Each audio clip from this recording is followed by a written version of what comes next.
it is definitely time for a clear out. And don't worry, I am no stranger to the concept of a clear out. You get rid of the stuff you're no longer wearing that doesn't work with your life, and you're bringing the stuff that looks shiny and exciting. I know how this is supposed to work, but I'm also about to turn 36, which means this is not my first rodeo. And not only am I aware that we collectively have an overconsumption issue as a species, but also out with the old, in with the new isn't a perfect recipe. It doesn't always work. So in this year's spring clean, I decided to sit with the previous choices I had made, try to work out why each item wasn't working for me. And not only that, but combine the issues of 1 or 2 or even 3 pieces of clothes that weren't working for me, and seeing if I could get one singular item that could solve all of those issues. So not only am I conserving the size of my wardrobe and making room for more spontaneous pieces that maybe don't have a clear out concocted justification, but I'm also making it way more likely that the new pieces I have accumulated stay with me longer. And I'm making sure that everything I've accumulated is secondhand. So I have 3 pieces today that I have bought secondhand on Vinted, and I want to introduce you not only to them, but all of the related items that are going in favour of that. Am I making sense? It's maths. 2 out, 1 in. Sometimes 3 out, 1 in. And maybe you want to copy my homework and also take a moment to step back and be like, what isn't working and why did I get this? How do I not repeat those mistakes with my next purchase? You'll also know that patterns are in for spring, and not only am I bringing patterns to this video, but also the sun is bringing patterns. I have literally waited for 4 hours for this stripy lighting to go away, and it's not. So I will actually pretend that this is a style choice, and the climate itself is so excited about my spring clean it couldn't help but join in. Right, items on the chopper. The first item I fear might have to go to my rag pile to be upcycled is this incredible pair of beach shorts that were jeans at one point. I'm gonna guesstimate I got these in about 2016, and my thighs ate them. My thighs ate them not once, not twice, but this is the 3rd time. And I'm starting to think that maybe the denim would like to go into retirement. Look at those nibble marks where my chub rub got to it. So these are them. Not only are they definitely no longer my size, but I do deeply feel like I'm in some kind of production of Robinson Crusoe or Swallows and Amazons or something in them. I'm sure they will have an amazing second life as like a denim tote bag or something, but that's a problem for future Lena. They're going. The second item is this flowy pair of summer linen trousers. Or so I thought when I bought them from Vinted, but when they came, I realized they were from H&M, and they were actually a linen blend that doesn't last that long, and after a year or so of wearing them, shows my little pantaloonies in the sunshine. They have become incredibly thin since I got them, like they have just worn out, and while they solved a problem in my wardrobe for a while, which was trousers I can wear when I'm so desperately warm that none of my other trousers work, they have just become too indecent to wear out in public. So these have already been relegated to pajama territory for me. So they live on in my household. They are serving another purpose, but they are no longer outdoor trousers for me. And the third ones, well, I said ones, it's just a one. Pencil skirt, lovely leopard print. If you've watched this channel for a long time, you'll be no stranger to this skirt. It is one of the classics from my wardrobe. However, and also, I bought it for when I worked in an office because I had to go to some really important meetings with important men who seemed to take me more seriously when I wore a pencil skirt. I don't miss those days at all. And I was keeping this because I thought, what if I go back to those days? Or what if I do want to wear this skirt more regularly again like I used to? I used to wear this skirt all the time. And then I thought, even if I do fit into this skirt again, and even if I do go back to an office job, I am older and grumpier, and I probably won't want to wear a pencil skirt just because I feel like I should. So this is also going into the upcycling pile. So I looked at these 3 items on my get rid of pile and I tried to see some commonalities. Well, they're all bottoms. They're all summer appropriate, really, bottoms, which is something I lack in my wardrobe, which is probably why they got away with it for so long and stayed about for so long, even though they didn't suit my life. So they were lightweight, they fitted me well, and I liked styling them. And the one that I am desperately sad to lose in some ways is that this is one of my only leopard print bottoms. Like, I have a lot of tops with this pattern on, surprisingly enough, but I don't have that many bottoms, and I really enjoyed styling a floral top or something like that with a leopard print bottom. So that's another reason that I would be sad to get rid of this one. And so here is my solution.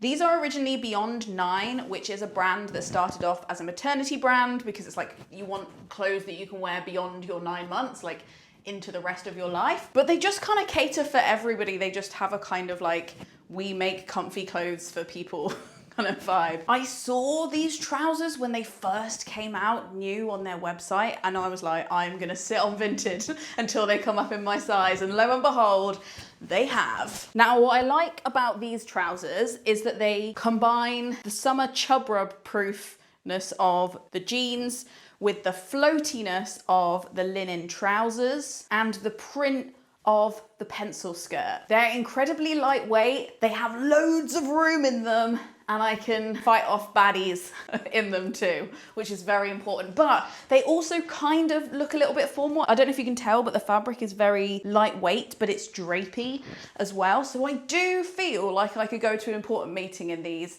and not feel weird about it. They feel like in some ways semi-formal. So there we have it. That is my first example. 3 out, 1 in, and I'm bloody delighted with it. Let's show you the second one. Okay, historical regulars to this channel will either be incredibly shocked or incredibly unshocked to see this top on the chopping block. I have worn this top to death since I got it. It's originally Lazy Oaf, and it's incredibly me in a lot of ways. I'm not gonna deny that, but it is getting a little bit tight on me, and I have for a long time not been wearing it in like public, just because maybe this won't show up on camera, but in person, all of the bright colors have faded and also become a little bit muddy. That is like 20% Lazy Oaf, or if you know, I have made a video about how I think their quality has really slipped in the past few years, but also me, because I don't wash my brights separately from my darks, so it is kind of a me issue. But either way, this is not going to leave my house completely because it doesn't have any holes in it, and most of my clothes can't escape my grasp that easily. But it is going to be relegated to back to like winter pajama level. I definitely like cozy up with this in winter as a pajama top. And the other one that is going is this unsung hero of my wardrobe over the past 7, maybe 8 years I've had this. It's a thermal underlayer that I have been using just as a top. Let me try it on for you. I've spent many a happy winter in this top. However, the reason it is, I think I'm wearing it backwards, but I need you to look past that. The reason it's on the chopping block is actually because I have 2. And I used to have 2 because I used to wear them so often, like literally every day during winter, I would be wearing this top under something else. So having 2 made a lot of sense. Now I wear it less often just because I don't know, I just feel like I'm finding it less comfortable.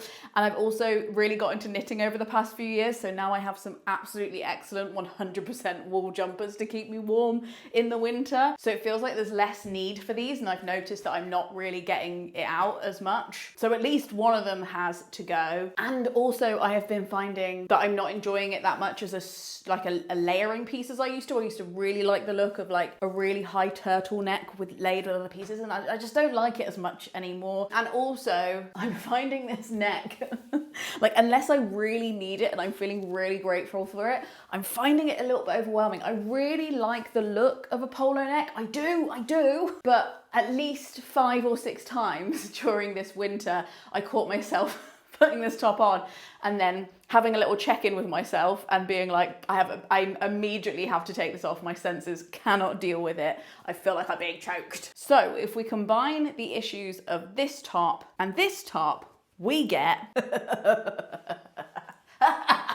may the odds and vintage be ever in your favor, because this Lazy Oaf top found me and now we are one. Now, this combines some of the formality. You might not think this is a formal top, but to me, this is a formal top. Combines some of the formality of my black polo neck and the silhouette, as it does have a little bit of a polo neck, but it's not up here, just a little tickle around the bottom of my neck rather than all the way up here. And it obviously combines the rainbow dream that was this top. Not only that, but you can see my tattoos through the top, which I am, if you know how expensive tattoos are, you'll know that I'm forever trying to get my money's worth and get them out whenever possible, even when it's cold. So that is a dream for me. And I personally feel like this just fulfills every clown core dream I've ever had. I could wear this with dungarees and go to the park. I could wear this with a fancy black skirt and go to a party. This is like the slightly more mature version of this top and the slightly less sensible, which I am, version of this top. And together, I think you'll agree, it's a match made in heaven. And I would be really surprised if I didn't still own this when I was 50. Like, I actually think this is gonna look cooler the older I get. The final conundrum of the day are these two formal dresses. They're very long, and I am quite sure, but that is not the reason that they are on the chopping block today. The reason they're on the chopping block is because they don't fit me. And not only do they not fit me, they really haven't fitted me in quite some time, maybe years.